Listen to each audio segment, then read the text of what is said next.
Everyday इट्समध्ये मी पल्लवी तुमच्या सगळ्यांचं स्वागत करते. तर आज आपण बघणार आहोत चकली, भाजणी ते चकली बनवण्यापर्यंतची रेसिपी. त्यासाठी मी 4 वाटी तांदूळ, 1 वाटी हरभऱ्याची डाळ, अर्धी वाटी उडीद डाळ, अर्धी वाटी मूग डाळ, पाव डाळ साबुदाणे आणि अर्धी वाटी पोहे आणि धना आणि जिरा घेतला आहे मी 3 चमचे. तर त्याच्यासाठी आपण सगळ्यात आधी तांदूळ स्वच्छ असं खळखळीत धुवून घ्यायचं आहे आणि त्याच्यातलं पाणी पूर्ण नितळवून काढायचं आहे. आणि डाळसुद्धा आपण स्वच्छ धुवायची आहे, म्हणजे त्याला काय एक्स्ट्रा जी पावडर वगैरे काय लागलेली असते ती स्वच्छ धुवून निघून जाते. आणि उडीद आणि मुगाची डाळ आपण एकत्र धुयात, कारण त्यात दोन्ही पण डाळी चिकट असतात, त्यामुळे एकत्र धुतल्या तरी चालतील. आणि आता एका पातळ कापडावर आपल्याला ते सुकवून घ्यायचं आहे. उन्हामध्ये सुकायला घालू नका, कारण आपल्याला एकदम पण असं कडकडीत सुकवायचं नाही. फॅन खाली 4 ते 5 तास आपल्याला सुकवून घ्यायचं आहे.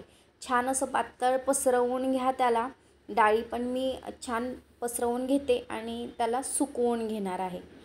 आता आपलं तांदूळ आणि डाळी छान अशा सुकल्या आहेत. आपण आता त्याला भाजून घ्यायच्या आहेत. जाड कढईमध्ये आपण थोडासा हलका कलर चेंज होईपर्यंतच आपण तांदूळ भाजून घ्यायचा आहे. जास्त एकदम करपवायचं नाही आहे त्याला. त्याच्यामुळे 7 ते 8 मिनिट लागले होते भाजायला. आता आपण त्याला एका मोठ्या परातीमध्ये काढून घेऊयात.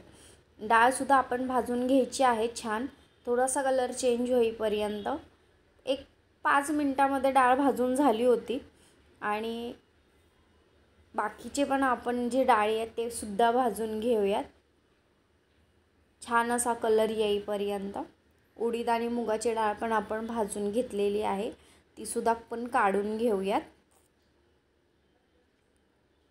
छान असा कलर येत आहे त्याला. आता आपण ती काढून घेऊयात.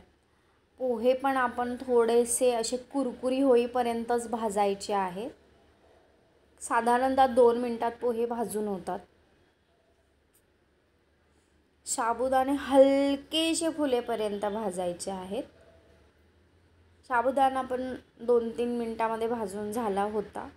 मसाले पण आपण चांगले भाजून घेऊयात, ते पण आपण काढून घ्यायचं आहे. आता हे मिश्रण आपल्याला थंड करायचं आहे आणि मगच दळून आणायचं आहे. आता हे सगळं आपण मिक्स करूया आणि याचं पीठ तयार करून आणूयात. तर तुम्ही बघू शकता पीठ आपण आणलेलं आहे. तर साधारणतः हे 2 किलो पीठ तयार झालं होतं. तर त्याच्यातल्या अर्ध्या चकल्या मी बनवून घेणार आहे. पीठ मी चाळून घेतलं आहे चाळणीने आणि आता त्याच्यामध्ये अर्धी वाटी मी तेल गरम करून टाकलं आहे. मसाले घालून घ्यायचे आहेत. हळद घातली आहे, लाल मिर्च पावडर घातली आहे, मीठ घातलं आहे आणि अंदाजे मी 3 चमचे चकली मसाला घालणार आहे. तुम्ही चमच्याने पण घालू शकता, मी असा डायरेक्ट घातला आहे. 3 चमचे असेल तो मसाला. आणि पांढरे तीळसुद्धा घालणार आहे आणि ते छान मिक्स करून घ्यायचं आहे. आता मसाले एकदम पिठामध्ये छान असे मिक्स झाले पाहिजेत. आणि एका साईडला मी थोडंसं पाणी गरम करायला ठेवलेलं. आता आपण गरम पाण्यामध्ये मळायचं आहे, म्हणजे चकल्या कशा आपल्या छान मस्त होणार आहेत. पाणी गरम असल्यामुळे मी आधी सुरुवातीला पळीने ते मिक्स करते. डायरेक्ट हाताने मिक्स करू नका, नाही तर तुम्हाला भाजेल. तर सुरुवातीला थोडं थंड होईपर्यंत पळीनेच मिक्स करा, मग नंतर तुम्ही हाताने छान असा त्याचा गोळा करून घ्या. आता वरून जसं लागेल तसं आपल्याला पाणी घालून घ्यायचं आहे आणि छान असा त्या पिठाचा गोळा तयार करून घ्यायचा आहे. तर आपण आता घेऊयात. शेवग्यामध्ये आपण आधी तेल लावून घ्यायचं आहे छान असं, म्हणजे पीठ आपल्या शेवग्याला चिटकत नाही. तर आपण आता त्याच्यामध्ये पिठाचा गोळा बनवून घालून घ्यायचा आहे. आणि आता तुम्हाला मी याच्या चकल्या पाडून दाखवणार आहे.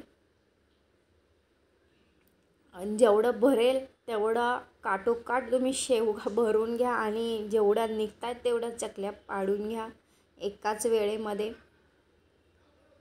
आणि तुम्हाला एक सांगते, मी जेव्हा चकली पाडत होते तेव्हा मला अजिबात जास्त जोर द्यायची गरज लागली नाही. एकदम सहज चकल्या पडत होत्या, खूप सोप्या.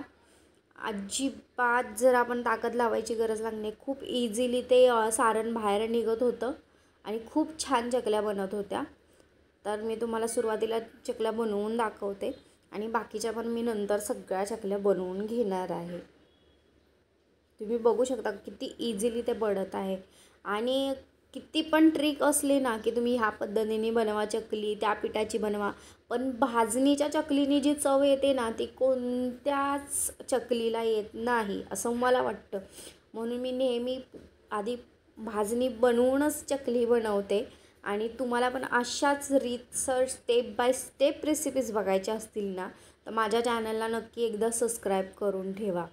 कारण माझ्या चॅनलवर तुम्हाला सगळ्या इझी रेसिपीज आणि ज्या तुम्ही लगेच बनवू शकता अशा बघायला भेटतील. तर तेल आपण गरम करून घेतलेलं आहे. तर आपण आता तेलामध्ये चकल्या सोडून घेऊयात आणि थोडेसे मीडियम फ्लेमवर भाजायच्यात. आणि तेल जर जास्तच गरम झालं असेल ना तर एखादी चकली आधी टाकून द्या तुम्ही. म्हणजे जो काही जास्त गरमपणा असतो ना तो तेलाचा, तर ती चकली एक असते ना ती अब्झॉर्ब करून घेते सगळा. म्हणजे बाकीच्या चकल्या तुमच्या करपणार नाहीत. मी नेहमी तसंच करते. तर तुम्ही बघू शकता माझी एक चकलीला थोडासा डार्क कलर आला आहे, पण बाकीच्या 2 चकल्या आहेत त्या व्यवस्थित गोल्डन ब्राऊन झालेल्या आहेत. तर बाकीच्या पण चकल्या आपण अशाच फ्राय करून घ्यायच्या आहेत आणि छान असा गोल्डन ब्राऊन कलर येईपर्यंत तळून घ्यायच्या आहेत. बघा कसा छान कलर आला आहे. अशाच मी बाकीच्या सगळ्या चकल्या तळून घेणार आहे. तर तुम्ही बघू शकता हे एक छोटासा वाडगं आहे. छोटं नाही आहे ते मोठंच आहे भरपूर तसं. ते भरून चकल्या झालेल्या एवढ्या अर्ध्या पिठामध्ये. तर एकदा ही रेसिपी तुम्ही नक्की ट्राय करून बघा आणि माझ्या चॅनलला पण नक्की सबस्क्राईब करा.